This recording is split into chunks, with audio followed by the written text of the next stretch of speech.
Good evening, everyone. I'm Mr. Panda. And I'm Rockstar. And this is the Manly Battleships YouTube channel where we're doing Last Week in Geek, the video podcast where we go over everything important that happened last week in Geek. You've got no convention spiel, so literally there's nothing stopping you from just jumping right into the news. Are you feeling good in quarantine, everybody? Well, like I said, we're just going straight to new media.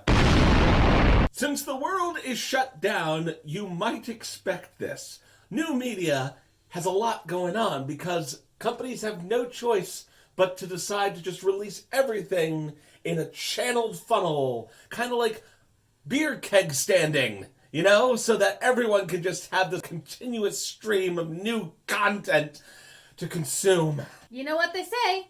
Captive audience. The post-apocalyptic teen drama Last Kids on Earth is getting a season 2, and we have a trailer for it. Season 2 will have a star-studded cast including Bruce Campbell, Rosario Dawson, and Mark Hamill, plus a whole bunch of other new faces. Apparently, Season 2 is going to be really weird in the format, as Season 1 was just one episode that took 1 hour, and Season 2 is going to have 10 episodes of 22-minute length. Don't know why the sudden switch, but If you can't beat them, join them. But if you're interested, that should be coming to Netflix April 17th. Adventure Time fans get at least one treat during the quarantine. HBO Max has finally dropped a teaser for the new Adventure Time series, Adventure Time Distant Lands. Release date soon, yet to be determined. Funimation, meanwhile, has actually released all 24 new anime series that will be hitting for the spring season. They include things like Black Clover Season 3 and Fruits Basket Season 2, and also exclusives like No Guns Life Season 2, Galandino, Kingdom Season 3, and many others. The link below will have all 24 for you. Galandina is supposed to be like someone gets a dinosaur sidekick, right? Yeah, dinosaur roommate. It's Saint Young Men, but the Jurassic World version. More live-action movies nobody asked for 100, Alex. Disney has announced that the next animated classic that will be getting a live-action remake treatment will be Robin Hood. They were drinking, they just guzzled it down. Yes, that Robin Hood.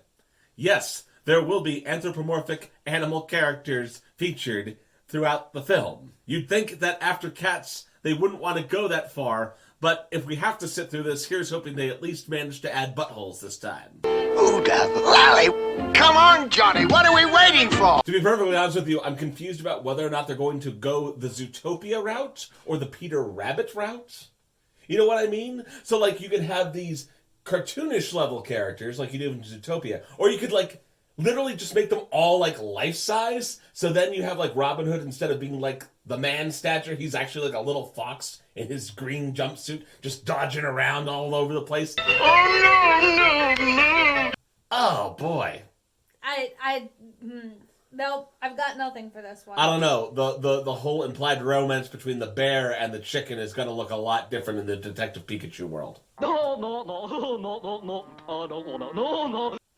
Cult classic Beetlejuice is getting a documentary. Recently Deceased, which is the name of the actual documentary, it looks like it's going to be a lot of fun. It's about the fandom, it's about the movie, about a little bit of everything. We don't have a release date yet, but you can keep tabs on it with its Kickstarter or official website. Tiger King swept through our quarantine nation with its rollercoaster of drama, intrigue, and overall craziness. And if you want more of that, Investigation Discovery is continuing the trend with its new special entitled Investigating the Strange World of Joe Exotic. They claim to have exclusive footage and interviews that will dive into both Carol Baskin and Mr. Ansel. I think they also have exclusive footage, and they claim to reveal certain secrets of Joe Exotic. So, I don't know. I have to say I'm interested, and will probably binge it. Netflix, however, is refusing to stay out of the fun, as they now have an after show for the Tiger King documentary that will be featuring Joe McHale, basically interviewing a bunch of characters from the Tiger King documentary in an after show called The Tiger King and I. That should already be out, by the way, too. You should be able to just go on Netflix right now and go watch it. It's just really weird to me that you get to the end of that show, at least the part I've seen, I haven't watched the after part yet, and you realize that the only people in that show who care about their tigers and don't become a crazy cat lady one way or the other is the drug kingpin. Well, and Saf. He's great too. But he doesn't have tigers. He got I'm his- talking about people who own the tigers and also, at some point in their lives, degrade to become a crazy cat lady. Why is it the drug kingpin is the only one that has his shit together?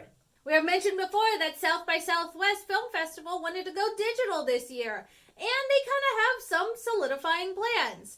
Later this month, they will be actually hosting these films online through Amazon Prime, although you do not need a Prime account to actually go watch them. All you need is a free Amazon account, and they will be available for 10 days. Now, we don't have word on which films are going to be showing and when they're actually going to be showing, because that kind of stuff is right now being handled between them and the film directors. Wizards of the Coast want to encourage you and parents to have fun with their kids with D&D. They're doing that by giving out free content Monday through Friday. Every day, something new is going to come out.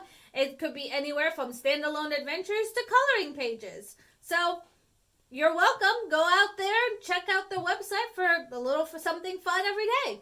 Running out of games to play in quarantine, Asmodee has you covered. They're offering 6 of their games 100% free to print off and play online. It's a mixture of memory games and trivia games that you can enjoy right now. They are all family friendly and available at the link below. You might remember the song Pen, Pineapple, Apple Pen.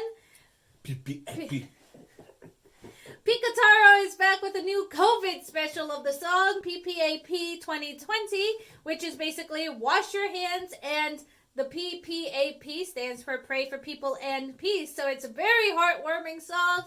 Go, jazz up your quarantine with a little bit of music. Meme of the week, meme of the week. This is where we tell you about the meme of the week.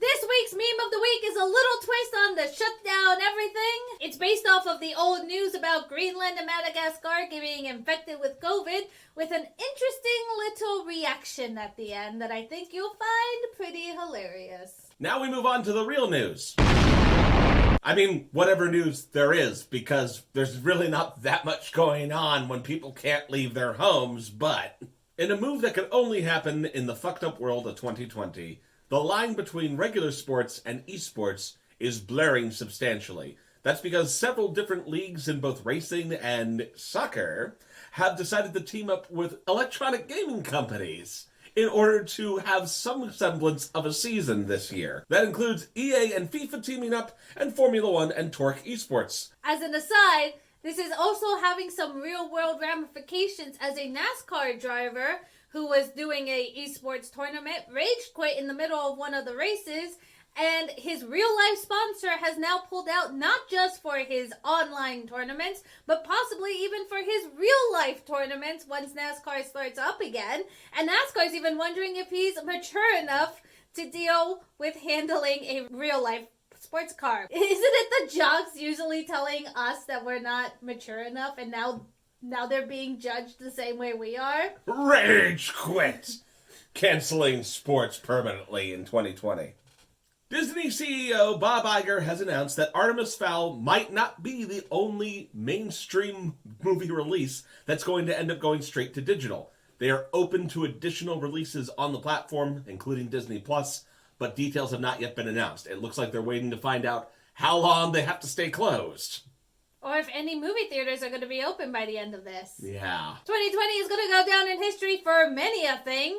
And here's just one of those many things. April has been the first month without a convention in about, It's been 84 years. since May 1974. That's a really long time for a fandom to have enjoyed it. Fancons.com, one of the repositories of information on conventions throughout the years, has pointed out that they already had to update this once. Originally they were projecting 1979, but then brought it back to 1974. It's possible that since the dawn of the convention scene as we know it, this has never happened. They were quick to note that their database is a little bit incomplete back in the 20th century. So, this might have never happened as far as fans are concerned. We have a whole month with no conventions happening, at least in the United States. All the more reason for you to save that pent-up fan energy and come out swinging whenever they do start to reopen, whether it be later this year or even next year. It's all up in the air, guys, but it's okay. We can support conventions once they come back. You know, you said that, and I had, post-traumatic flashbacks to when we were going to cons and yaoi paddles and all the crazy shit. You had a PTSD flashback about yaoi paddles. Because I said we should support cons? No, because you said they should save the rambunctious energy, and I'm like, no! I was around during Glomping! Blizzard has come out with an official statement on the potentiality of BlizzCon happening this coming November. And it comes down to, I don't know. Blizzard feels it is too early to know for sure what's going to happen. We don't know yet where the peak is when it comes to United States infections and deaths. We don't know what the recovery period is going to be. We don't know how quickly we're actually going to be able to start having mass gatherings again. This, coupled with an announcement by at least one speculator on the music concert scene, has suggested that music concerts might not be a thing again until next year. That could be something that's tied to the fate of conventions. On the other hand, in news that's not news, the ESA has announced that they're not going to hold a digital E3 2020 this year because, other game companies are wise to the fact that they can hold their own online game conferences. Did you seriously write a note that just says you included this because of the memes in the comments? Yes. That's what it says. Guys, I would recommend clicking on the article, not for the article itself, but you should see that comment section. Oh man, it is so salty. Have you been waiting to finally buy your Nintendo Switch? Too bad, because supplies are low. The hybrid console is selling out from outlets all over the world. Despite stores being closed, people are just buying them up. Why? Because you have nothing else to do with your life. Now, Nintendo said that they are going to try to match demand, and they could be shipping out more Nintendo Switches as soon as next week, but, social distancing and all that fun stuff, Slave workers in China. Weird shit has been the norm during quarantine, and in the UK, it's no different. There are videos of a Dalek going across this one UK village, just basically telling people to socially isolate. The video has been making the rounds all over Twitter, including legitimate police handles retweeting the video. We're all going to shit, people. Isolate, stay inside your homes, meatbags. And for an original research story, we want to address the recent trending on Twitter of RIP Fortnite, because it seems to me that whenever something like that pops up and no one addresses it, people get confused and start speculating. So we're just going to answer the question for you. RIP Fortnite is trending because a lot of people are salty about things related to Epic's Fortnite. Duh. This isn't the first time this has happened. It's almost as bad as Fallout 76 in some ways. There's no specific reason that it's trending right now other than a lot of people have more time on their hands and can highlight the complaints that they've already voiced. But there's three main topics in the most recent flare-up. The first is maps. People are upset that old maps are no longer available because Epic wants to keep things, moving forward and competitive, and some people miss their favorite things, things that they've memorized and can exploit to their fullest advantage. One of the biggest points of contention is the auto-aim feature for the Switch version of the game. As you know, auto-aim is not something that you have or arguably even need on the PC version, but ever since Epic started allowing cross-platform competition, auto-aim, whether it's seen as a feature or a glitch, can help you find people. You know what I mean? So if you're hiding in plain sight, but in a way that people wouldn't normally see you because of how pixels work, or if you're hiding maybe behind something, auto-aim might actually point out exactly where you are, because Snap too. In fact, it's gotten so bad that console streamers have become so reliant upon that feature that its removal has caused many of them to just rage quit entirely and refuse to play the game anymore. To which we PC aristocrats say, the peasants need a crutch. And finally, there's this general sentiment that the game is geared too much towards competitive play and is no longer fun. Where have we heard this before? I believe the argument with that one, though, is that Fortnite is known for its wacky, silly, creative stuff that they used to put in the game. And since it's become more geared towards the competitive and the tournament streamers, well, they've kind of lost that somewhere along the way. Now, there are other little minor spats here and there. Something about Epic nerfing certain mechs and planes, that kind of stuff. We also have a huge complaint that came up because currently Fortnite is lagging, and it went down for a whole whopping 10 minutes. But again, what players need to remember is COVID. A lot more people are at home. Oh no. With something to do.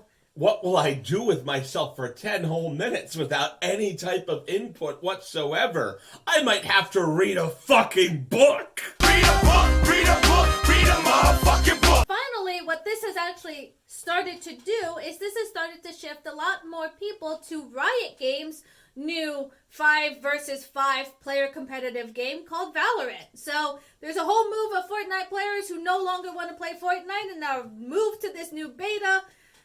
We'll see what happens there. I'll just keep playing alone on Heroes of the Storm. It doesn't even have competitive play anymore. Guys, come on. In randomly more normal news, Twitch has updated how nudity will be handled on their platform.